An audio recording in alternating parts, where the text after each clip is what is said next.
Am I the asshole for getting a girl younger than me accidentally pregnant? So I am 36M and my ex-wife is 36F. We have 3 kids together, 12F, 6F, and 4M. We got divorced because she cheated on me. We have been divorced for 3 years now. She cheated before our 4-year-old was born. Yes, he's my child. I don't pay child support, so I get my kids every 2 weeks, if that makes sense. So the kids will stay with me for 2 weeks, then go by their mom for 2 weeks. The girl I've been having a casual relationship with is 25. We aren't serious, so people don't really know about it. She knows I have kids and I'm divorced, but other than that, she knows nothing else. We have been seeing each other for 5 months now. We have been very careful with protection and everything. I even get her Plan B. I do know that Plan B doesn't stop if you're already ovulating. Anyways, she's pregnant now, 8 weeks. She told me I could get a paternity test if I want to, which I will, but I do believe it's my kid. The fact that she offered and is willing tells me that. Anyways, somehow my daughter found out and told her mother, who then called me and asked if it's true. I told her it was, and she decided to yell at me over the phone. I hung up. She came to my house. I told her if she wanted to sit down and handle this like an adult, we could. No yelling. She agreed. We talked and she was mad that the girl won younger and the kids were gonna have to know her now. I told her that the kids will know her when it's time for them to know her, and as for her being younger, she slept with an intern.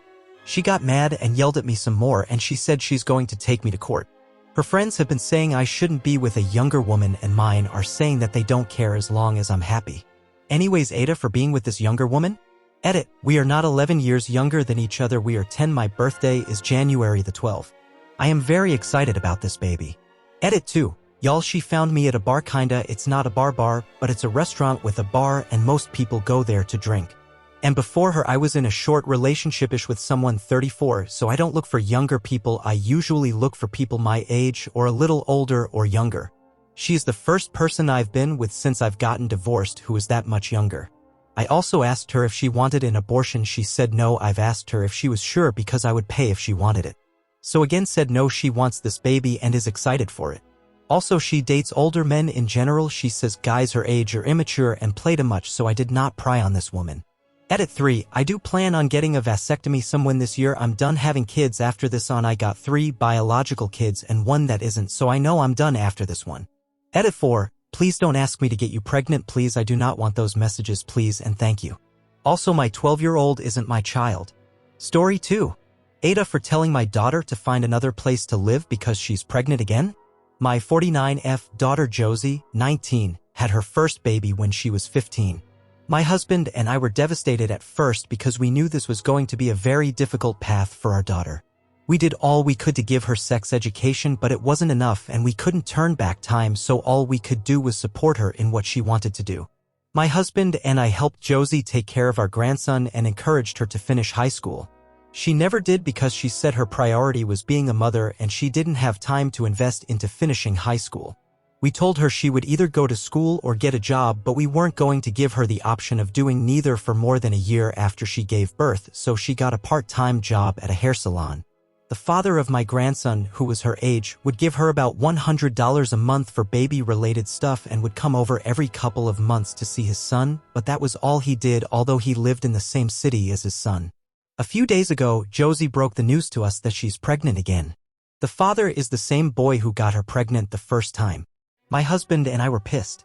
How can she get pregnant by that boy for the second time when he was very obviously not consistent or helpful with their first baby? And with Josie living with us rent-free and us having to take care of my grandson for her so she can work, go out, etc., this does not seem fair at all that she can add another baby into this mess. After a few days of thinking about it and discussing it with my husband, we decided to tell Josie to move in with the father of her children and raise the children together. She said they're not in a relationship, so they can't live together and they wouldn't be able to afford it anyway. I told her she needs to figure something out because we, my husband and I, are not willing to raise another baby for her. She said, "You're never satisfied with anything I do. You told me to get a job, so I did, and now you're complaining that you had to raise the baby. You wouldn't have had to if I didn't have to work. I can't do both things at once. And I definitely can't raise 2 kids on my own and work. What 19-year-old can do that?" I replied, "We tried to teach you how to be responsible after your first baby and we did all we could to be there for you. You clearly haven't learned a thing and it's not our job to keep picking up after you. So before your baby arrives, discuss living arrangements with the father and figure something out." She has been crying and not talking to us since. She's called both sets of her grandparents to speak to my husband and I and change our minds so we can help her raise her babies. My husband's parents think we're being very harsh and punishing her for something that's already happened, which isn't helpful. They offered to take Josie and our grandson in, but Josie doesn't want to take her kids so far away from their dad. My in-laws are saying we'll regret abandoning our daughter and that we should be showing her a better example of unconditional love. I just don't know what more we could do without sacrificing our own lives. Am I the asshole?